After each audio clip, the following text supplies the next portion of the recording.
Des couldn't have scripted this any better if he tried, and it was a week after he threw it back onto the players and said, this is your responsibility to turn the club around, and they come out with a performance like this against a Manly side who has their full complement of Origin players and no excuses. That's right. Fourth win of the season and probably their best win, as you just said, Von, and I think Des had every right to question the players last week. And I know most coaches probably wouldn't do that, but they needed to be made accountable for what was going on. And they had that was a terrible performance. I know they got a little bit better in the second half against Brisbane last week. Tonight was a great performance. They played with great control, very few errors, Kev, and kept Manly scoreless in the second half. Well, it was their tenacity in defence that there was 2 or 3 times in the first half where Manly should have scored tries, but for whatever reason, there were Titans' bodies in and around the ball. And then in the second half as well, not so much the back end of the half, but the start of the second half, there's a couple of opportunities that Manly had a lot of ball attacking the Titans' line, and they couldn't get across. It was the Titans' defence. So a good response from the players, and well done to Des as well this week. He's been under enormous pressure, to get the team up and get a win. And he's done it. He'd be feeling very happy at the moment. Not happy because the Titans, are sitting where they are, but beating his old club, and that's a pretty emphatic win, 28-8. That's a pretty big statement from the Titans there against Manly. So well done to the Titans. Hang on. There's a bit going on in the back. An overzealous Sea Eagles fan who's run onto the pitch and looked like he was quickly dealt with by security at Seabus Super Stadium. Vossi had said that they'd lost a lot of shape, the Sea Eagles. Just looking at the stats, they ended up with 50% of the ball. They actually had more territory, but it was that defensive connection that they lost, and Titans were able to exploit them, Mick. Yeah, look, there was certainly that period in the first half, which we're seeing now, a big block of possession that swung towards the Gold Coast side. 3 tries, I think it was, in the space of maybe 8 to 10 minutes. Olofi picked up 2 of those. And they looked dangerous. Foran was in control of a lot of things. I thought Brimson and Campbell, with Foran taking control tonight, playing more as that general, it really freed up Jaden Campbell, it freed up Brimson. We saw Brian Kelly and Olofi Pereira cause some dramas. And you're right, Von, Manly, in that second half, the scoreboard pressure being down 22-8 at half-time, started to chase points and became frustrated. The Gold Coast defence, you mentioned connection, it looked that way. It was definitely their best performance. I know we're looking at with the footy, but I thought without the footy. They defended really well tonight, the Gold Coast side. A really spirited performance, and certainly disappointing for the Manly side. Really disappointing. Yeah, look, I know the first 5 minutes, and I think I was prepared for Manly to go up there with Cherry Evans and Tom Trbojevic available. We spoke about those 2 players pre-game and what they were going to mean to Manly. A fit Tom, Cherry Evans on the bounce back from getting dropped out of Origin. The Gold Coast couldn't have started the game worse. Jaden Campbell put a ball out in the full. They dropped the ball. Manly scored within the first 5 minutes. And I think most thinking that what they thought was going to happen was just going to roll on. But then the Titans, and you could go through from 1 to 17. I think this is a side that had won 1 in their last 9 games. Yeah.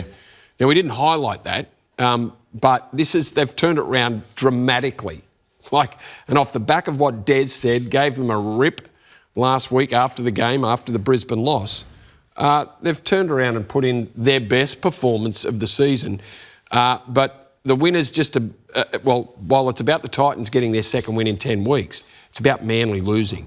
Manly have been beaten by Newcastle and now the Titans, who both clubs sitting at the bottom of the ladder.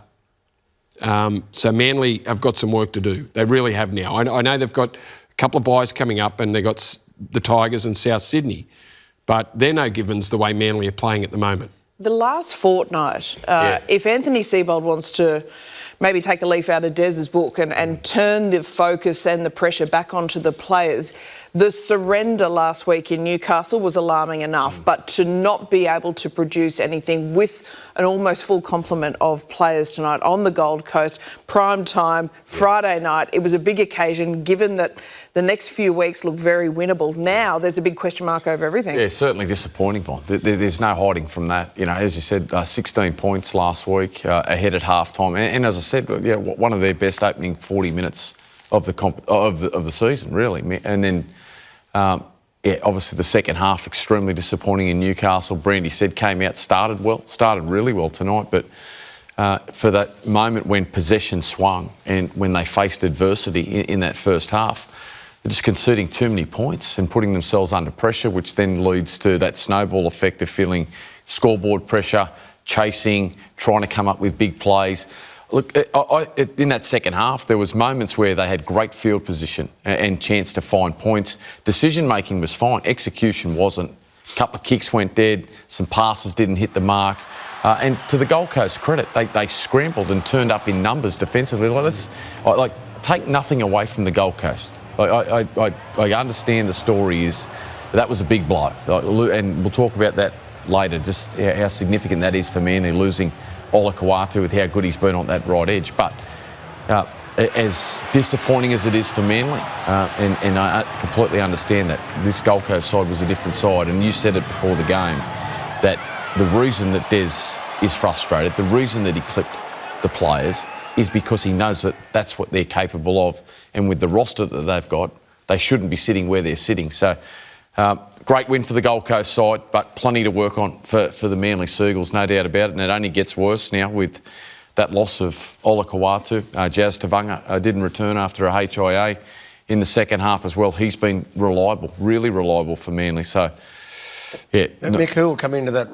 What options have you got on that right side there? Corey Waddell went there tonight. Corey Waddell, he'd be an option there moving forward because he's going to be out for a long time, isn't he? Ola Kawatu, by the look of it. Well, he trampled over 4 Titans and looked to have slammed this down, and it was just the angle. So that dislocated shoulder, that looked. Just saw the ball come free. Yeah, and then It was a big moment that was 22-8 down. They were just looking. They had multiple sets, and you felt like if they just got one, they were about to explode. But when they slowed it down, that was just capping off the possession they'd had. It did, and they were putting pressure on the Titans. Yeah, and that was a blow. And then to lose a moment. Really, and from that moment, never really looked like troubling the Titans. The game was almost done and dusted there. Yeah, definitely.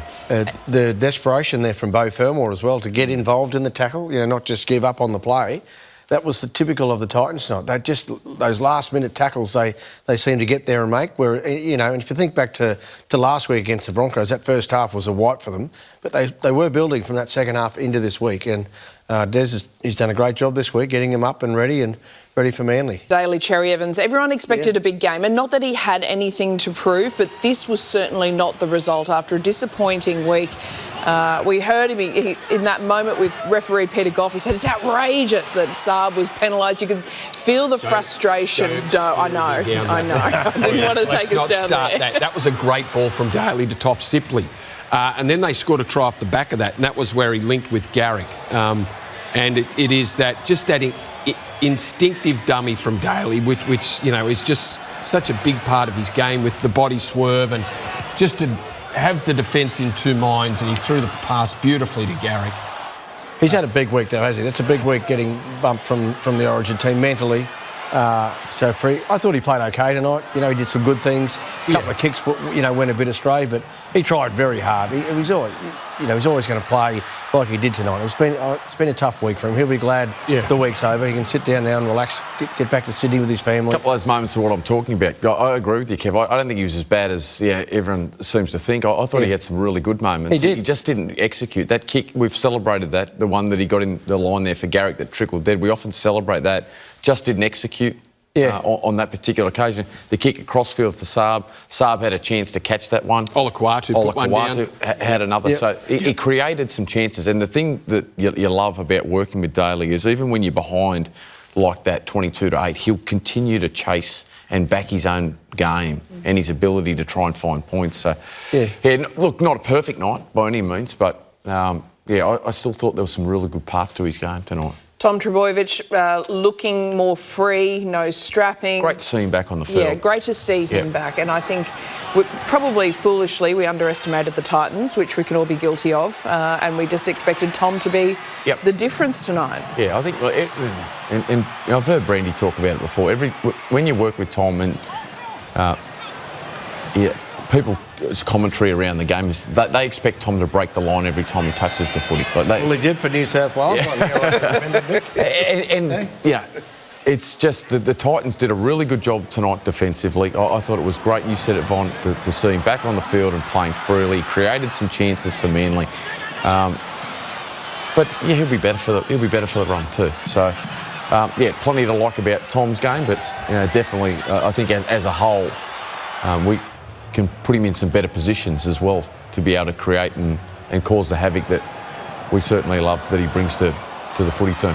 There was a moment that caught my eye at half-time, and it was his brother Jake. And if you needed something to sum up where Manly are at the moment after a really tough couple of weeks, and you can see Jake there, the passion just pouring out while he's standing in the middle of that team huddle at half-time. And this is what Jake lives and breathes. These are his moments. He feels the responsibility to his teammates. He wants to inspire a bit of difference. They were down 22-8 at half-time, and Jake's doing everything in his power to try and swing that momentum and get that energy back into the Sea Eagles. And if you're looking for a clubman, the definition is 1,000,000% Jake Trbojevic.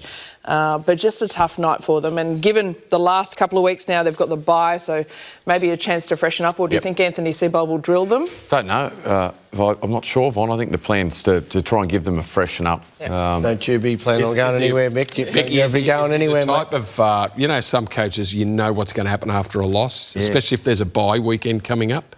Can he be tough? He looked, well, only from visual, he looked reasonably calm. I think we get an indication in this press conference coming up because he'd be clearly disappointed. And, that you could obviously see that through Jake as well at halftime there, sensing that they weren't where they needed to be. Down 22-8 certainly wasn't the first half that they would have liked to have put together. So Jake trying to inspire them. It will be interesting. It will be interesting. Make them swim around the Manly headland or something? Or no trips to Bali, safe to say, on the bye round. No one's going away. You are back at training. So. Okay, a few things to iron out. Cancel everything fun. We've got some work to do. You get a refund, Kev? I'll use it, mate.